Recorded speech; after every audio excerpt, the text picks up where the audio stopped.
ISS Kolkata 2 সপ্তাহের মধ্যে কি করে আমরা সব কিছু তৈরি করব, তার প্ল্যান স্ট্র্যাটেজিটা কেমন হওয়া দরকার সেটা নিয়ে আলোচনা করব। তো মানে এই যে 2 উইক প্ল্যান স্ট্র্যাটেজি, ঠিক আছে, মানে 2 সপ্তাহের মধ্যে আমাদেরকে সব কিছু তৈরি করে ফেলতে হবে, রাইট। তো কিভাবে কি করব আমরা সেটা দেখো যে 4 নম্বর আমি পয়েন্টটা বলবো সেটা খুবই ইম্পর্টেন্ট। তো জিনিসগুলো কি সেগুলো আমি এক এক করে ডিসকাস করার চেষ্টা করি। আমি বলছি অবশ্যই তোমরা হায়ার সেকেন্ডারি ফিজিক্স বইটাকে ফলো করো, মাস্ট, এটা তোমরা অবশ্যই ফলো করো, খুব ইম্পর্টেন্ট। কারণ আইসিএস যে কলকাতার যে কোয়েশ্চেনগুলো করা হয় তারা কিন্তু বেশিরভাগই কনসেপচুয়াল কোয়েশ্চেন করে, বেসিক থেকে কোয়েশ্চেন করে।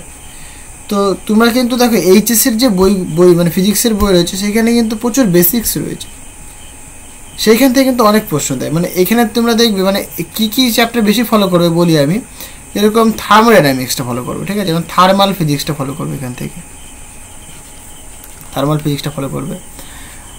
তারপরে লজিক গেট মানে যে ডিজিটাল ইলেকট্রনিক্স সেটা ফলো করবে।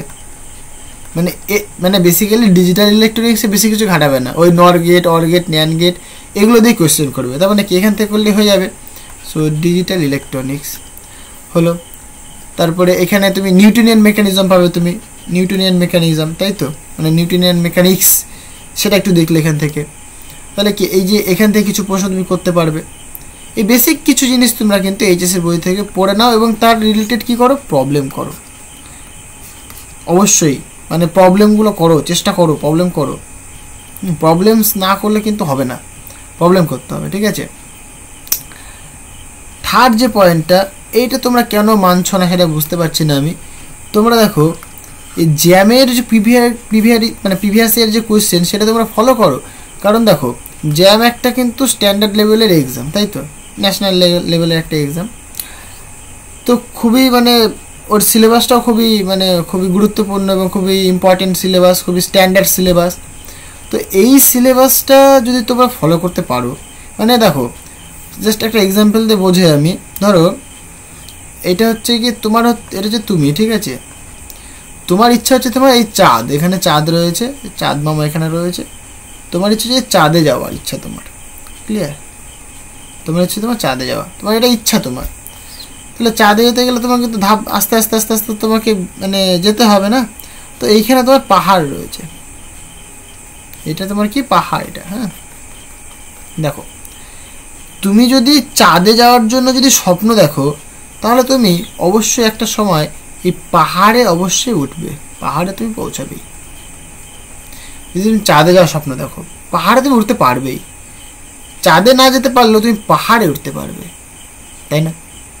এটা কিন্তু খুব একটা ইন্টারেস্টিং জিনিস। দেখো তা তুমি যদি জ্যামের জন্য যদি মানে জ্যামের যে প্রিভিয়াস ইয়ার কোয়েশ্চেন সেগুলো যদি তুমি ফলো করো তাহলে কি জ্যামের লেভেলের জিনিসগুলো হয়ে যাচ্ছে। তাহলে পরে তুমি দেখো অ্যাকচুয়ালি জ্যামের থেকে একটুখানি মানে একই ধরনেরই কোয়েশ্চেন করে, তবে একটুখানি কম, মানে কম লেভেলের আইএসএস কোয়েশ্চেন করে। তাহলে তুমি যদি জ্যামের জন্য যদি পড়ো তাহলে তুমি কিন্তু আইএসএস এমনিই পেয়ে যাবে। ব্যাপারটা বুঝতে পারছো ঘটনাটা, মানে সবসময় এই জিনিসটা ফলো করা উচিত।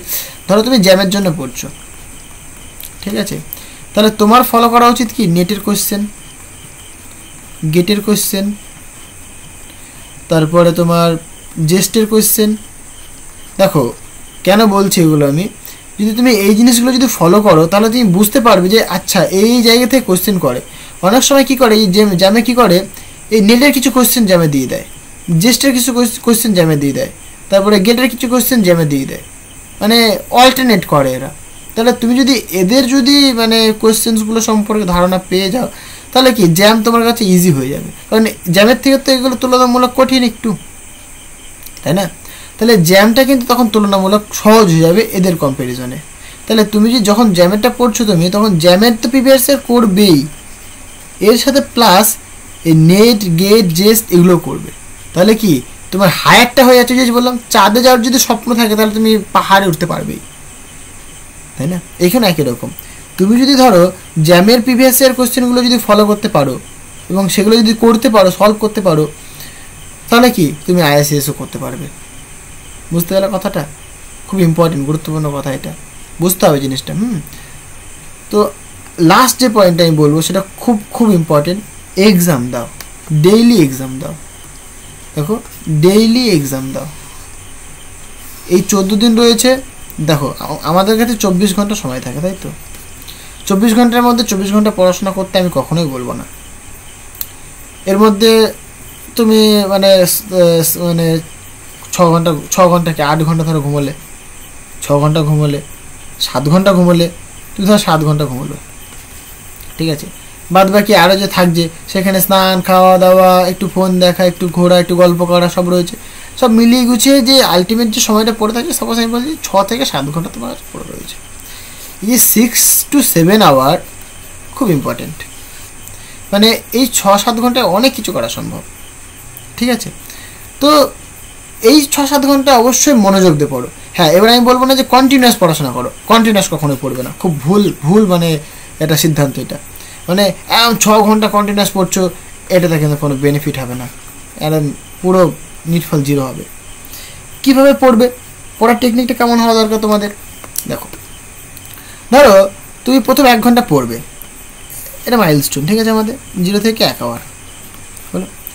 0 থেকে 1 আওয়ার, এই 1 ঘন্টাটাও পুরোপুরি টানা পড়বে না। কেমন পড়বে? 0 থেকে সাপোজ আমি বললাম 20 মিনিট, 20 মিনিট পড়লে, 20 মিনিট পড়লে মনোযোগ দিয়ে, তারপর কী করবে? 10 মিনিট রেস্ট নেবে। 10 মিনিট কী করবে? রেস্ট নেবে।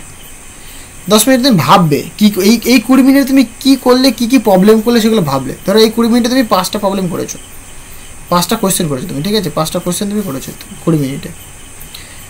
এই 10 মিনিট তুমি কী করে, সেই যে 5টা কোয়েশ্চেন তুমি করেছো সেই 10 মিনিট মানে একটুখানি রেস্ট নিলে, 5 মিনিট রেস্ট নিলে তুমি, ঠিক আছে? একটু ফোন দেখলে, একটুখানি জাস্ট শুয়ে থাকলে, একটু রেস্ট নিয়ে আর যে 5 মিনিট পড়ে থাকছে সেই 5 মিনিট তুমি ভাববে যে কী কোয়েশ্চেন করলাম এবং সেখান থেকে কী কী কনসেপ্ট তুমি ডেভেলপ করতে পেরেছো, কী কী ফর্মুলা ইউজ হয়েছে। আচ্ছা, তুমি ফটোইলেকট্রিক ইফেক্ট করেছো, সেখানে কী সূত্র পেয়েছো তুমি, সেটা তুমি দেখলে যে তাই তো, যে half M V square equal to H nu minus M zero square W nought, এই যে ফর্মুলাটা মানে এরকম, তাই তো? সাপোজ একটা এক্সাম্পলে বোঝাচ্ছি আমি, equal to suppose H nu minus W not, তাই তো? এটা ফটোইলেকট্রিক ইফেক্ট ইকুয়েশন। তো এখান থেকে তুমি দেখো অনেক কিছু করতে পারবে। এখান থেকে তোমাকে যদি বলে যে স্টপিং পোটেনশিয়াল কী করে বের করবে তুমি, সেটা বের করতে পারো তুমি এখান থেকে, তাই তো? মানে এই নানাবিধ জিনিসগুলো ভেবে নিলে যে এই জিনিসগুলো হয়েছে, এই জিনিসগুলো বুঝতে পেরেছি, হয়ে গেল। আবার এই 10 মিনিট টেস্ট নিলে আবার 30 মিনিট হয়ে গেল এখানে, তাই তো? আবার 20 মিনিট পড়ো, আবার 20 মিনিট পড়ো এখানে, তাহলে 30 আর 20 মানে 50 মিনিট, ঠিক আছে? 2 মিনিট পড়ো, আবার 10 মিনিট টেস্ট নাও, নিয়ে তারপর আবার একটুখানি একটু ঘুমিয়ে নিলে, একটুখানি খেললে, একটু খেয়ে দিয়ে নিলে, দিয়ে আবার পড়ো। তাহলে কি ব্রেনটা অ্যাক্টিভ থাকবে সবসময়। কিন্তু একটা না পড়লে না নেতিয়ে যাবে, মানে ব্রেন ঢুকবে না, ঠিক আছে? এইভাবে পড়ো। আর কি খুব ইম্পর্টেন্ট যেটা, সেটা হচ্ছে গিয়ে এই যে 6 ঘন্টা বা 7 ঘন্টা তুমি পড়বে, তার মধ্যে তোমাকে মানে অন্তত 1 ঘন্টা কি 2 ঘন্টা তোমাকে রাখতে হবে। বা তুমি যদি টাইমটা বাড়াতে পারো, 6-7 ঘন্টার বদলে যদি তোমার ধরো এখন যেহেতু এক্সাম কাছে চলে আসে, তুমি 8 ঘন্টা কি 9 ঘন্টা পড়ো, তোমাকে এই টাইমটা তোমাকে রাখতে হবেই এক্সামের জন্য। 2 ঘন্টা তোমাকে এক্সামের জন্য রাখতেই হবে, ঠিক আছে? 2 ঘন্টা তোমাকে কি এক্সামের জন্য রাখতে হবে। এবং আরেকটাই পয়েন্ট বলবো যে যখন তোমাদের এক্সামটা হবে সেই সময়ই এক্সামটা দেবে। মানে ধরো তুমি সাপোজ আমি তোমাকে বলছি, তুমি একটা জ্যামের কোয়েশ্চেন পেপার তুললে, ঠিক আছে? বা তুমি যদি কিছু কোয়েশ্চেন পেপার বানাতে পারো, বা যেসব প্রিভিয়াস ইয়ারের কোয়েশ্চেনগুলো করানো হচ্ছে সেগুলো যদি তোমার লেখা থাকে, সেই রিলেটেড সেই প্রশ্নগুলো তুমি লিখে নাও, সেগুলোই প্র্যাকটিস করো তুমি, ঠিক আছে? তাহলে তুমি জ্যামের একটা প্রিভিয়াস ইয়ার কোয়েশ্চেন নিলে, দেখো তাহলে এই জ্যামের যে প্রিভিয়াস ইয়ার কোয়েশ্চেনটা নিয়েছো সেটা কখন তুমি পরীক্ষাটা দেবে? ধরো তোমার আইএসএস পরীক্ষাটা হবে সকাল 10টা থেকে 12টা অবধি, কথার কথা আমি বলছি, ঠিক আছে? তুমি এক্সামটা সকাল 10টা দিতে বসো, খেয়ে দিয়ে নিয়ে সকাল 10টায় বসো, দিয়ে একদম টাইম দেখে পুরো 12টায় ওঠো। দেখো তুমি কতগুলো করতে পারছো আর কতগুলো ভুল হচ্ছে, মানে এইটুকুনি তুমি পুরোটা করো। করার পরে খাতাটা কখন দেখবে? তুমি পরে খাতা দেখবে, করে নিলে আধা ঘন্টা রেস্ট নিয়ে নিলে, দিয়ে তারপরে দেখি তো মিলিয়ে দেখি তো কী কী ভুল করলাম, কোথায় মিস্টেক হয়েছে, কোথায় টাইম ম্যানেজমেন্টটা করতে পারিনি, এগুলো একটুখানি ভালো করে নিজেকে খেয়াল করতে হবে, ঠিক আছে? তাহলেই দেখবে সব হয়ে যাবে। কিন্তু অবশ্যই এই যে সকালের যে মানে যে এক্সামের 2 ঘন্টা, এইটাকে তোমাদের বের করতেই হবে। যে কোনো প্রিভিয়াস ইয়ারের কোয়েশ্চেন তুলে এক্সাম দাও, সে ডিইউ এর কোয়েশ্চেন তুমি পেয়ে যাবে, জেএনইউ এর কোয়েশ্চেন তুমি পেয়ে যাবে অনলাইন অ্যাভেলেবেল। এদের কোয়েশ্চেন পেপার তুলে তুমি এক্সাম দাও, তাহলে কি মানে এক্সাম দিলে পরে তোমার ভেতরে কনফিডেন্স তৈরি হবে, তাই না? তো যখন এক্সাম সেই সময়টা দেওয়ার চেষ্টা করো, তাহলে কি সেটা কি হ্যাবিটে পরিণত হয়ে যাবে। তুমি তোমার পরীক্ষা 10টা থেকে 12টা, তুমি পরীক্ষা দিচ্ছ রাত 2টো থেকে 3টে পর্যন্ত, এটা কিন্তু ভালো হবে না, এটাতে তোমার আর ক্ষতি হচ্ছে। তুমি যদি 10টা থেকে 12টাতেই যদি এক্সামটা দাও নিজে বাড়িতে বসে, সেটা কিন্তু তোমার একটা হ্যাবিটে পরিণত, যে হ্যাঁ আমার তো এই সময় পরীক্ষা থাকবেই, দিতে একটা অভ্যেস হয়ে যাবে যে এই সময় পরীক্ষা দিচ্ছে আমার কোনো ব্যাপার না, এরকম একটা হয়ে যাবে। তো যে কোনো মানে প্রিভিয়াস ইয়ার কোয়েশ্চেন তুলে পরীক্ষাটা শুরু করো, ডিইউ হোক জেএনইউ হোক কোয়েশ্চেন তোলো, বিএইচইউ আছে, ঠিক আছে? যদি তোমরা বলো আমি এগুলোকে আমি প্রোভাইড করে দেবো, আমি ডিইউ জেএনইউ বিএইচইউ এদের প্রিভিয়াস ইয়ার কোয়েশ্চেনগুলো আমি প্রোভাইড করে দেবো, ইউটিউবে ছেড়ে দেবো আমি। আমাকে কমেন্ট করে জানাও যদি তোমরা চাও, তো যদি তোমাদের লাগে তাহলে আমাকে বলো, আমি অবশ্যই দিয়ে দেবো আমি, ঠিক আছে? কিন্তু পরীক্ষা দাও, এই 14 দিন খুব ইম্পর্টেন্ট, ঠিক আছে? তো আমি ভিউয়ার্সের রিকোয়েস্টে এই যে 14 দিনের মধ্যে কী করে প্ল্যান স্ট্র্যাটেজি করা যেতে পারে সেটা আমি বানাচ্ছি, ভিডিওটা বানাচ্ছি আমি, হ্যাঁ তোমাদের জন্যই বেসিক্যালি ভিডিওটা বানাচ্ছি।